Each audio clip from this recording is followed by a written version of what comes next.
Maddie, for having me.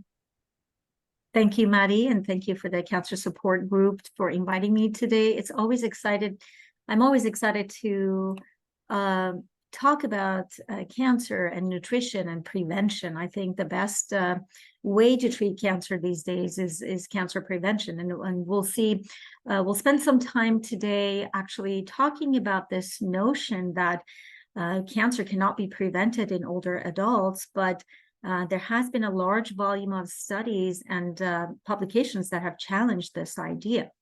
So let's get started. I was trying to get my slide into a larger one, but hopefully it will all be legible.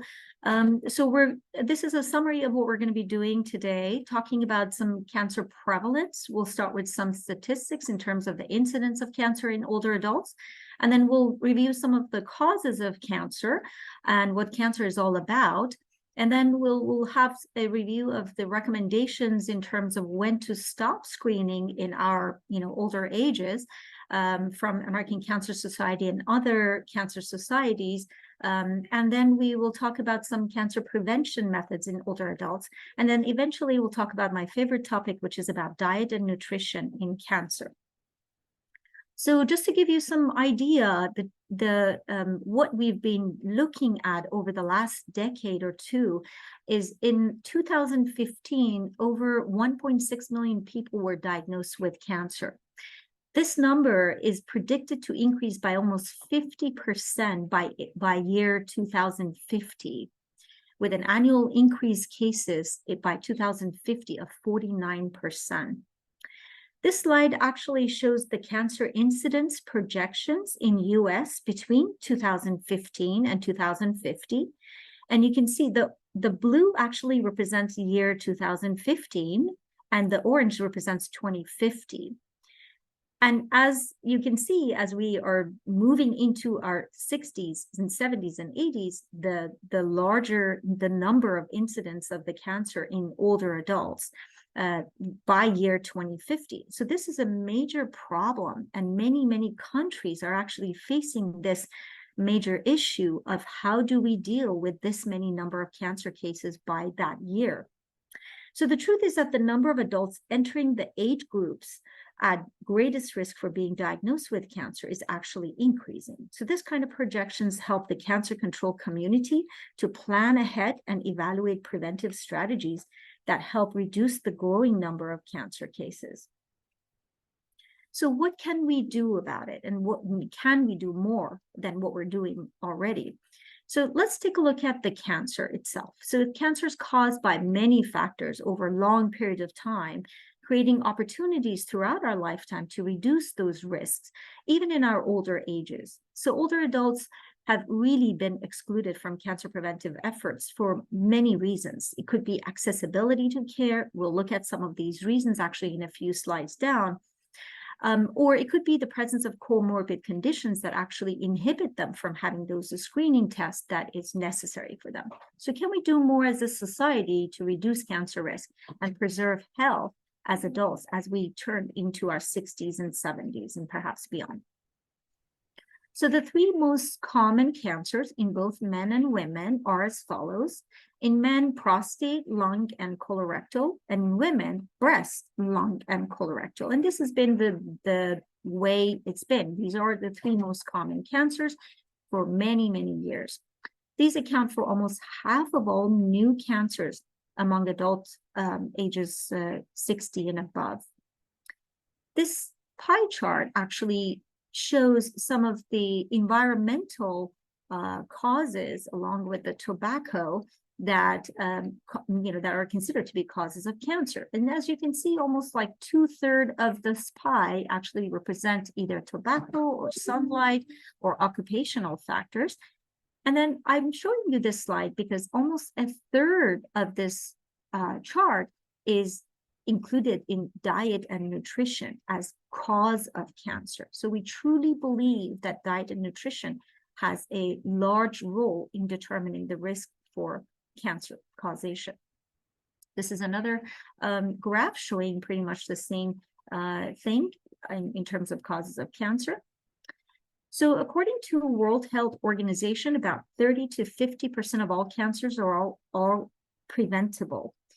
Prevention offers the most cost-effective long-term strategy for controlling cancer.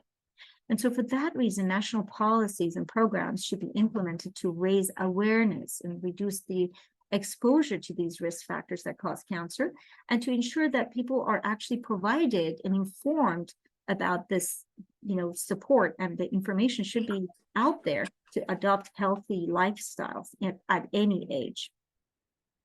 So today, I'd like to invite you to have a closer look at cancer prevention, a more comprehensive approach to cancer prevention in older ages, to see how we can lower the exposure to known causes of cancer in our environment. So,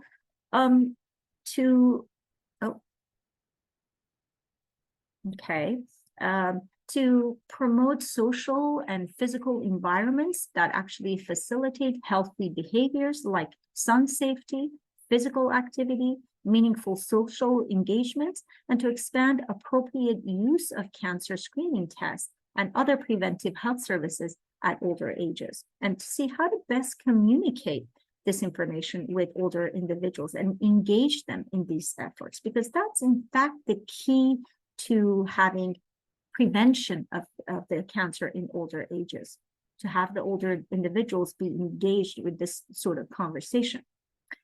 So cancer is a very complex process. It's actually caused by accumulation of genetic mutations throughout one's life. The best way to treat cancer, as we said, is really to prevent it.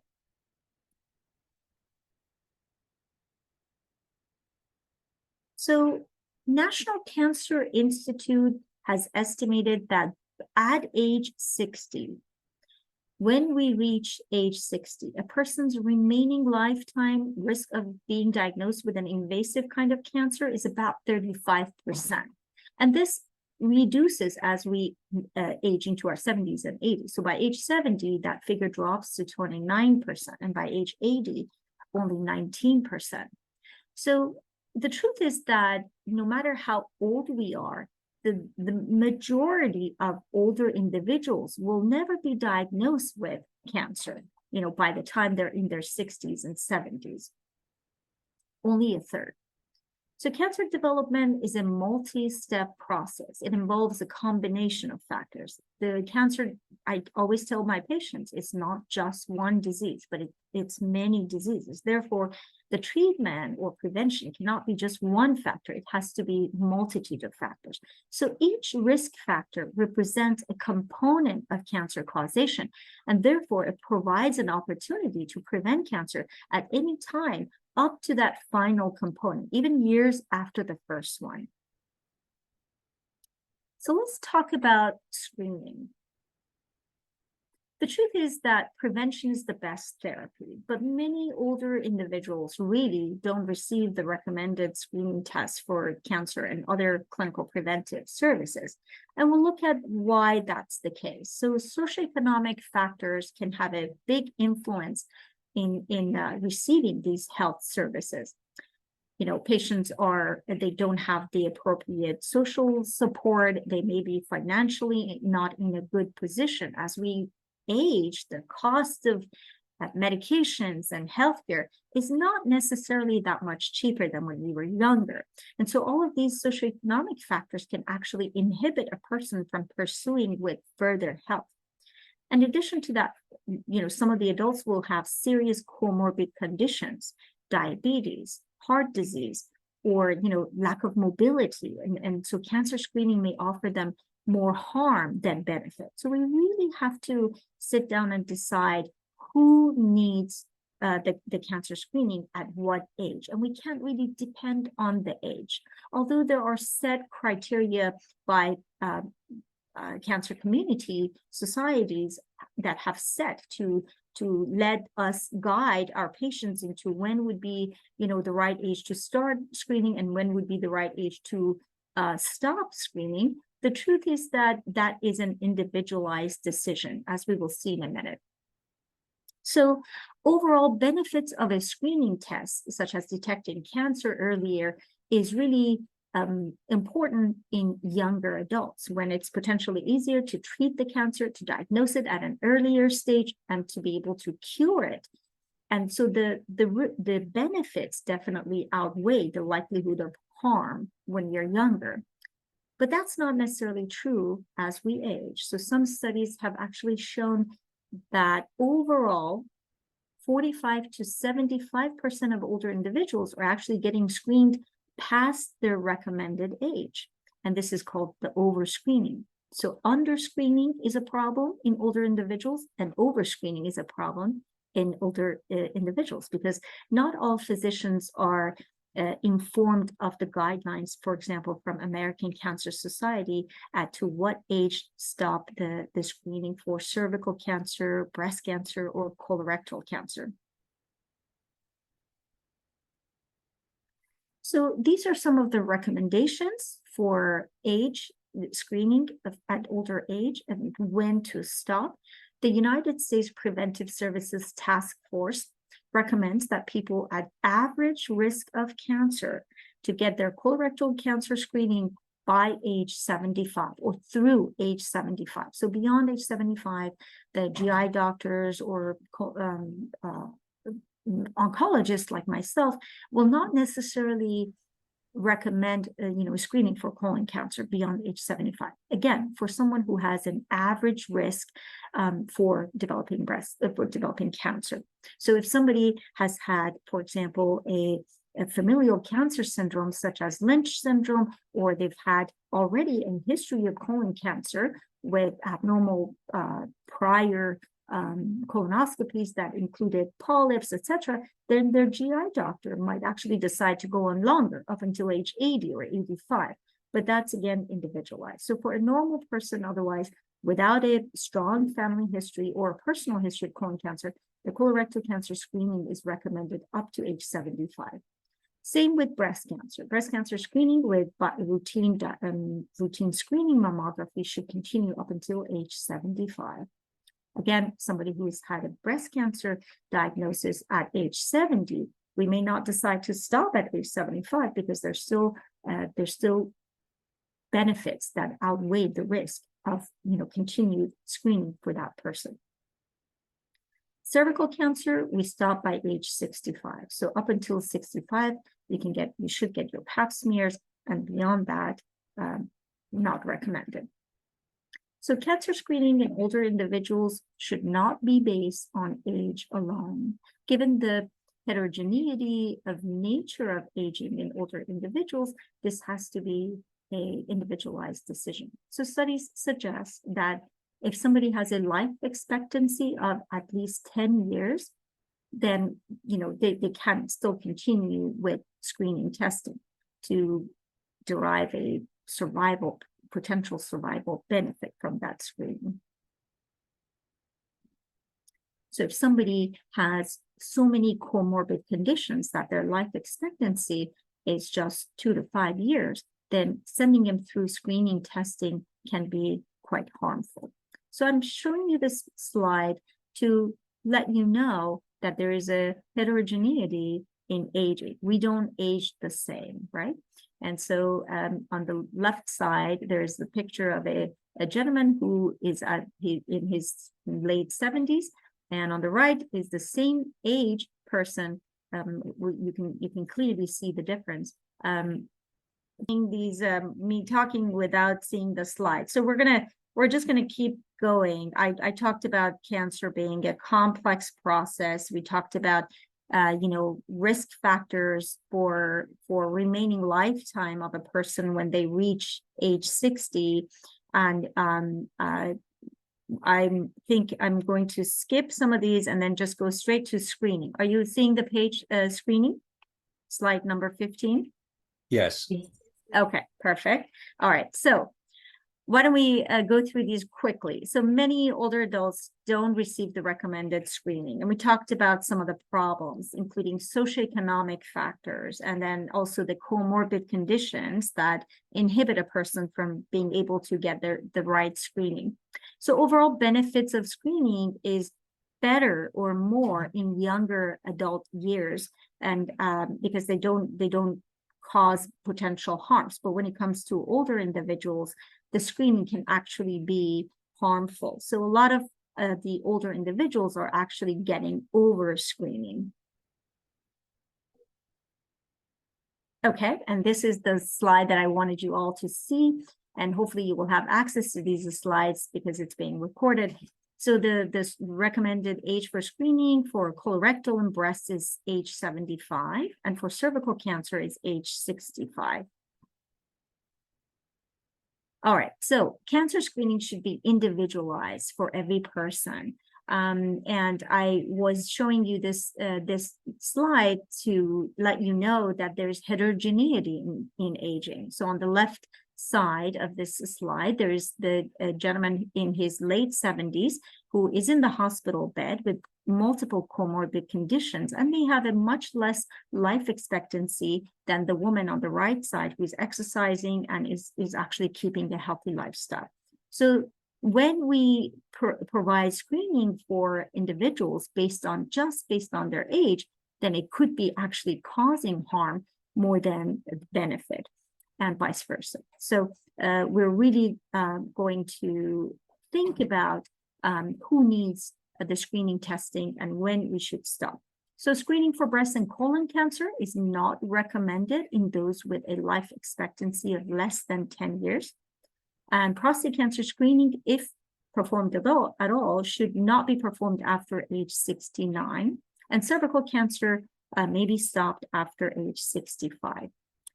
And this slide is a little bit hard to see, but it actually shows the same thing that we just talked about. I just included it so that you can have some numbers to look at for what ages the breast cancer, cervical cancer, and colorectal and lung cancer might be needed or indicated for screening.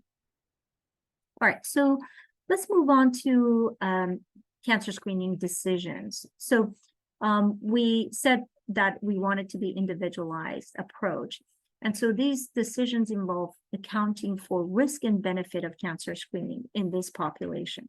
And that's based on estimating the life expectancy of the patient and determining the potential benefit versus harms of screening and weighing out those benefits and harm in relation to the patient's values and preferences. So if someone will come into the office and say that I really don't want to do this, screening colonoscopy just to know whether, I would potentially have colon cancer when I don't really care about living another year, then you're not going to force that person to go, to undergo a screening colonoscopy.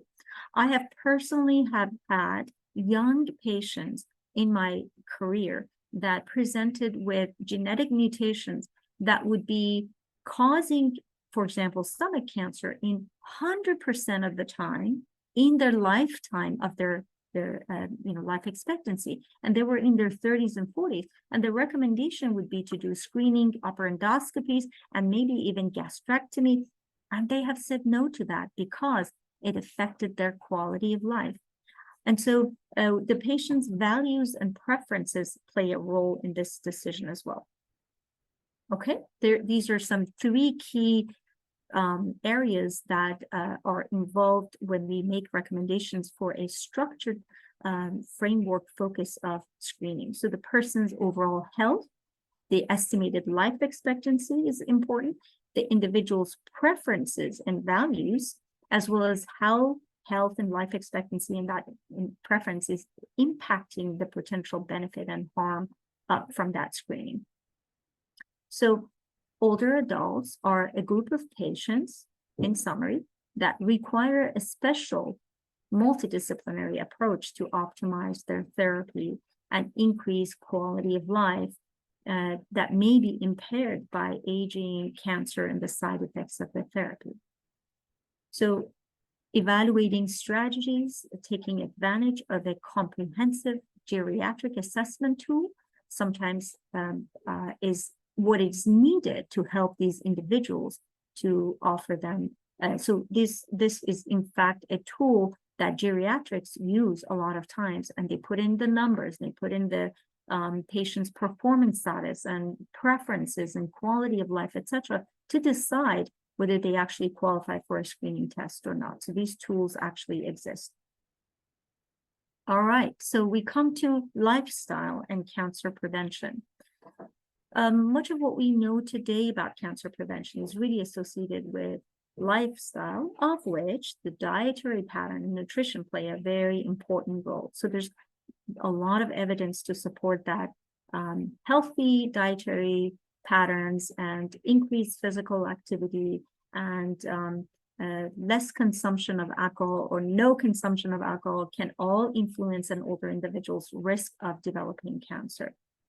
Okay, World Health Organization has defined health as follows. It's not merely the absence of disease, but rather as a state of complete physical, mental, and social well-being.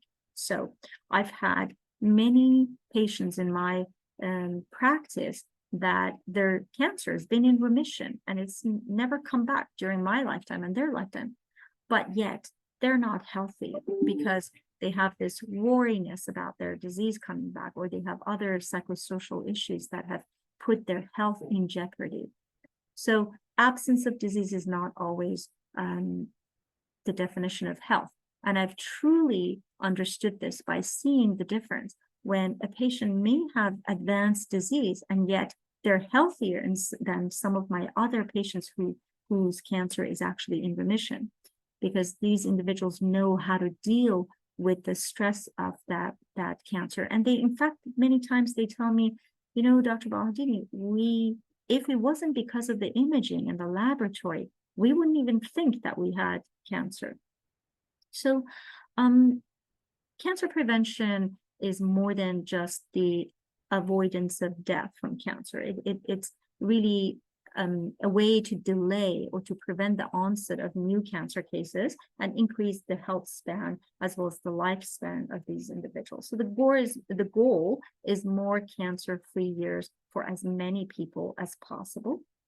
These slides, the next two slides is showing the incidence of cancer in men ages 40, 50, 60, 70, and 80. And this is for women. All right, so let's talk about some of the opportunities now that we use for cancer prevention in older adults. So we do have challenges that we don't see these challenges in other age groups, such as comorbid conditions. And you know, like I said, patients in older ages, they can actually come up with other diseases. You know, many of us have seen that our relatives that are older or ourselves may have, you know, when we get into our 50s and 60s and 70s, then the problems then start with heart disease or high blood pressure, cholesterol issues, and lack of mobility, lack of activity. All of these comorbid conditions can attribute to someone's lack of health, and it can be a challenge for cancer prevention. So in 2015, there were, among the total Medicare beneficiary population, they determined that at least 65% of those individuals had more than 2 chronic conditions. And among people who had a diagnosis of cancer, almost 67% had more than 3 other chronic conditions, and that was noted, which can make things worse. So I'm going to skip this slide. I just wanted you to be aware of this stereotype of ageism that, you know, that needs to be addressed as age discrimination. Like, you know, a lot of times my colleagues in primary care will call me and say, well, does this patient really need to go on any anti-cancer therapy? You know, they're in their late 70s. And the answer is yes, absolutely, because we may be able to put their cancer into a long remission and they can live into their 90s. So there is this stereotyping out there. And there's this psychosocial dimension of aging, such as social connectedness and psychological stress resilience. As you know, they're all people who are yoga teachers or some form of meditation teachers. They would tell their one of the reasons that they would offer yoga or meditation, etc., is to let people know that the sooner you start this in your younger ages, the better, because then when you know stress management techniques in your young adulthood, it will truly help you when you get older in your 70s and 80s, because the resilience to stress and psychological stress particularly will become a part of your health, and it would save a lot of hassle when you get older. And try to remember, try to deal with a diagnosis of cancer or any other chronic condition when you already have anxiety and depression. But when you know how to deal with the other psychosocial issues, then you're going to deal with the diagnosis of cancer much better. So the psychosocial dimension can also affect the biological pathway that's involved in the cell aging and cancer development, such as strengthening and lengthening the telomere that actually increases the life expectancy. So biologically, it's shown that psychosocial problems, or vice versa, if you know how to deal with it, can actually make you live longer. Okay, we come to our last topic of this talk, which is nutrition and cancer. Nutrition plays an important role in cancer development. And we looked at this pie chart earlier when I showed you that almost a third of the causes of cancer it can be attributed easily to diet and nutrition. So there's evidence linking cancer with what we eat. And studies have shown that almost a third of all avoidable causes or preventable causes of cancer can be due to our diet. So, of course, bad nutrition is not the only factor. As we saw earlier, cancer is not just one disease, and it's usually the result of multiple factors leading to genetic mutations over the lifetime of a person. But nutrition plays a very important role in cancer treatment and healing. Okay, so when patients are faced with a diagnosis of cancer, the first question they generally ask is, what can I eat with cancer therapy or with this diagnosis? What should I eat to prevent more problems with this cancer diagnosis? And so the truth is, if the diet can affect getting or preventing cancer, then it surely can help when somebody's diagnosed with cancer during their cancer treatment. So is there a best cancer fighting diet? And a large number of research and studies are showing and focusing on this same question. And the answer is yes. The optimal anti-cancer diet appears to be a plant-based, whole food plant-based diet. And so you want to eat more plants that are minimally processed. That's what we mean by whole food. Okay, so let's go to the next slide. So not all plant-based diets are created equal. Obviously, healthy fruit juices, refined grains, potatoes, sugar, sweetened beverages, desserts are not among the healthy plant-based diets. There was a 12-year study that found that adults who increased consumption of healthy foods actually had 10% lower risk of death than those whose diet remained stable or the same as before. So healthy plant-based foods were defined as whole grains, fruits, vegetables, nuts, and beans, and legumes. The key to have a successful anti-cancer diet is to use plants that are minimally processed. And so the key point in plant diet seems to be this anti-cancer property, which is the magic bullet here. And it's the result of these chemicals called phytochemicals or phytonutrients that are inside the plants. And these are chemicals that are produced by the plant to protect the plant from germs, bugs, or other fungi in the environment.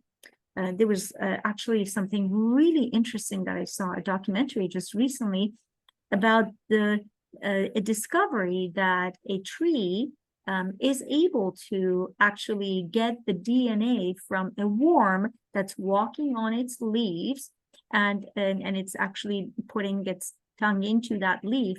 The leaf is able to extract the DNA out of that saliva of the worm and analyze it, and then the tree will secrete this other chemical that will attract the enemy of that worm to come and take care of the worm. This is just fascinating and amazing how plants can actually come up with something like that.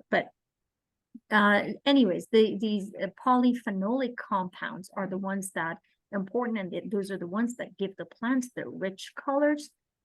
And the richer the color, the more these compounds, these helpful compounds.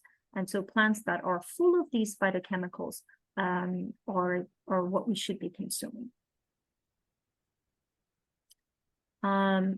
So these chemicals appear to work in synergy, in combination together, not just isolated ones. So we could sit down and eat, like one single vegetable a lot because we just like celery or that kind of thing. But the truth is that it's the combination. So your plate should be, really at least 2/3 or a good third portion of it, multiple whole food vegetables that seem to be, those chemicals seem to be work in synergy to provide their anti-cancer activity and benefit. All right, so the number one motivation that cancer patients have is really thinking that a diet can help them to detoxify from chemotherapy. And so I just wanted to bring this slide to you to make sure that when patients ask me about a particular diet during the time that they're actually receiving chemotherapy or radiation, the answer is to be on a diet that makes sure that they have a stable weight. So we don't want you to lose weight during the treatment, to go on a particular diet that is going to save you from sugar and all that, but it's making you lose weight. That is not what is recommended. And so anything in the diet that augments chemotherapy and makes it more effective, it has to be taken with a lot of caution. So patients actually indulge in antioxidants a lot during their cancer therapy, and it is not really strongly recommended because antioxidants can actually interfere with certain types of chemotherapy, such as alkylating agents and radiation therapy. So it's not highly recommended. So the best approach is to personalize the diet to the kind of therapy that you're undergoing, rather than having a blanket recommendation for all people. And the best recommendation is really to talk to your oncologist or radiation oncologist or surgeon when you're undergoing treatment to see what their opinion is about the best diet. So unhealthy diets. So these are all known to all of us pretty much. Saturated fats, foods that are high in animal protein are considered to be not healthy. And these are, in fact, related to the cancer causation and cancer growth. So every major type of cancer has been associated with these types of food, including breast cancer, prostate cancer, endometrial cancer, colon, pancreas, and stomach cancer.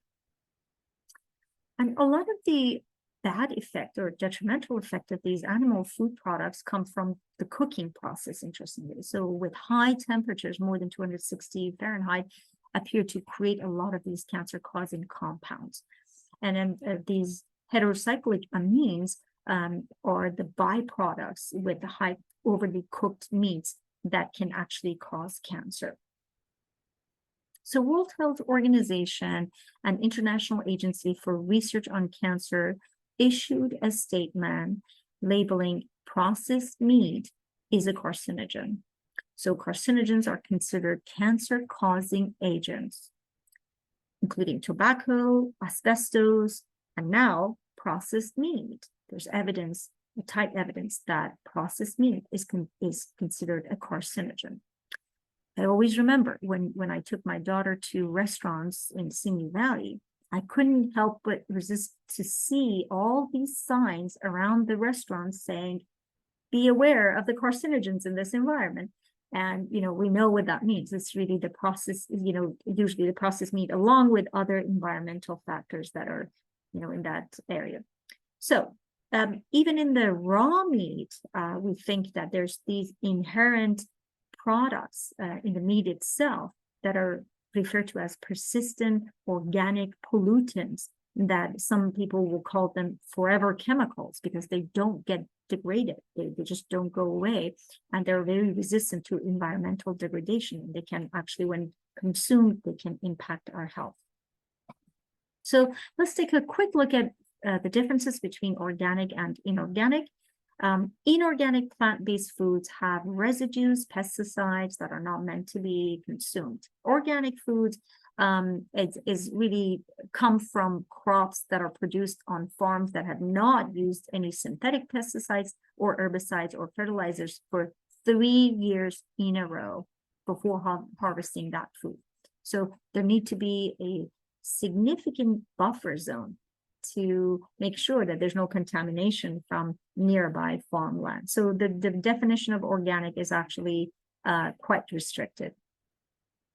Okay, superfoods. These are foods that are especially high in nutrients that are beneficial for us, for our health and well-being. They are considered to be helpful in preventing cancer, reverse diabetes, and heart disease. I'll leave this page because I know you all have seen charts like this from perhaps Whole Food stores and are quite aware of some of the healthy nuts and vegetables. Okay, so let's talk about vitamins. I was fascinated with this topic, and I couldn't find a single study that said vitamins help fight cancer or help you live longer. So vitamins and supplements, there hasn't really been any study that conclusively shown that there's any single supplement or vitamin that can prevent cancer. So in fact, our integrative medicine oncologist, Dr. Lee, I've sent quite a few patients to him. And interestingly, when the patients come back, they said, we didn't know that these vitamins that we were taking were really not doing much for us. So we're talking about like high dose vitamins and multivitamins. But when it comes to like vitamin D or calcium, we're not talking about that. So, there was some studies 2 decades ago that vitamin D deficiency can actually attribute to prostate and breast cancer. That didn't turn out to be so much the case.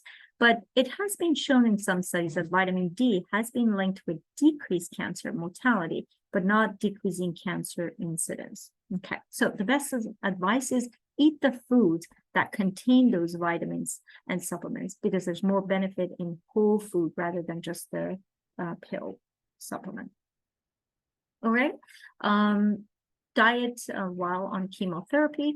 When patients are undergoing acute cancer treatment, the number one concern is to have adequate nutrition. Are we getting enough calories and nutrition? So once you get above that level, when you're sustaining your weight and adequate nutrition, then you can sit down and take further steps and say, well, what can I eat that could be potentially healthier? So we're not that strict during cancer therapy for what needs to be consumed because as many of you may have had experience or with someone else who is on chemotherapy and they lose their taste buds and they can't even taste certain foods. And so having them indulge in some vegetables is not really the best thing. So they need calorie and carbohydrates, etc. So when patients are on chemotherapy, diet can be pretty much anything that helps them maintain their weight. All right, so 2/3 of your plate should be filled with plant-based foods. The more colorful, the better. These should include fruits, vegetables, legumes, whole grains, nuts, and a variety of the colors and flavors. Okay, in summary, phytochemicals are naturally occurring compounds. They can stimulate our immune system to fight cancer. They can reduce inflammation. They can stop production of carcinogens, and that's how they help with DNA damage and help with DNA repair, which is a type of prevention of cancer. These phytochemicals are also seen in beta-carotene, lutein, and lycopene. And I'm going to just keep going for the sake of time.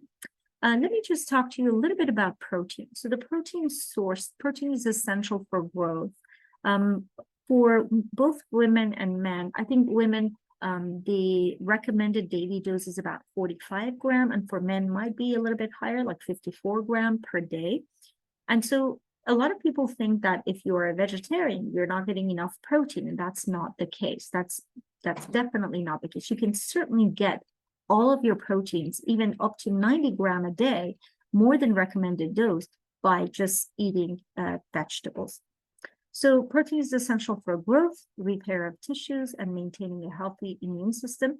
So making sure that a third of your plate also includes some form of healthy protein. Okay, when it comes to fat, consuming more omega-3 rich foods is the way to go. And so flax seeds, chia, walnuts, and also fatty fish such as salmon and tuna are considered among those type of foods. And trying to avoid the omega-6 rich foods, which are considered the vegetable oils, corn, peanut oil or safflower oil that interestingly are actually used quite a bit in our processed food. So these kind of omega-3 rich foods actually help reduce the chronic inflammation and the cancer risk. So as I mentioned earlier, we are walking into an aging population over the next 20, 30 years. This continuous increase in life expectancy results in a steady increase in the cancer risk and consequently increases the population of older adults with cancer. Some of the issues in older individuals with this diagnosis include they have their age-related nutritional needs. They often are suffering from other comorbid conditions that may affect their cancer therapy. They frequently are malnourished and present with more advanced stage cancer. So these are all some of the challenges when it comes to thinking about nutrition in older individuals. So caring for an older adult with cancer is very complex. They are competing other health issues, multiple drug usage that can have actually interaction with chemotherapy or with each other, and also a problem with dementia, deficit in cognitive functions, and other features that can complicate the care. So cancer chemotherapy can be associated with adverse events of its own that can influence the nutritional status of cancer patients. So, for example, patients with head and neck cancer who receive a lot of radiation to the oropharyngeal area are just having an extremely difficult time even swallowing their own saliva, let alone food, and they may live on either parenteral nutrition or G-tube feeding to survive. Furthermore, cancer is frequently associated with weight loss in these individuals, and so a dietary intervention can be recommended in these cases. All right, I'm just going to tell you one thing about alcohol, that is no consumption of alcohol is the best recommendation when it comes to oncology. I remember when I grew up in the field of oncology, and especially the breast oncology, we used to tell our patients that, well, consuming more than 3 glasses or 2 or 3 glasses at nighttime is considered to be a risk factor for developing breast cancer. But today, 20-some years later, I tell my patients that any level of alcohol consumption can be associated with developing for increasing risk of cancer, multiple cancers, including breast. So alcohol use can be associated with cancer of oropharyngeal area, larynx, esophagus, liver, colorectal, and breast. And this risk of cancer increases with the amount of alcohol consumed.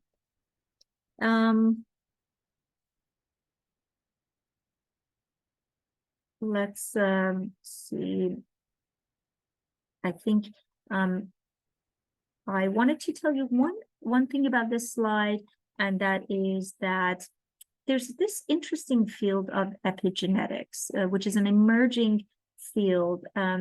It's a field that talks about regulating gene expression, and it's involving both aging and cancer, and the epigenetic profile of an individual. We now know that that can be modulated by the right diet.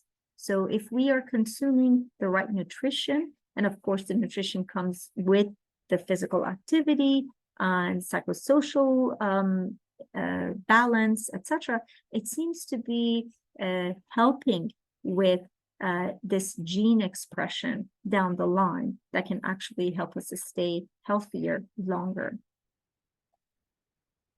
Okay, so in conclusion, a comprehensive approach to cancer prevention at older ages that can lower the exposure to known causes of cancer, promote healthy social and physical environment for these patients, expand the appropriate use of clinical preventive services and screening services, and engage older adults in these efforts. And so, given the fact that there's a rapid growth in our population for older adults in the United States, the need for cancer prevention is even a greater need today than it was 50 years ago, as we looked at some of those statistics. So in order to ensure high quality and equal care for older adults with cancer, it's important to take into account multiple factors, such as the disease itself, vulnerabilities that come with aging, the socioeconomic barriers, and the accessibility to care. And these specific challenges can arise from just, the stereotype of ageism. And that includes my talk. Thank you so much for listening.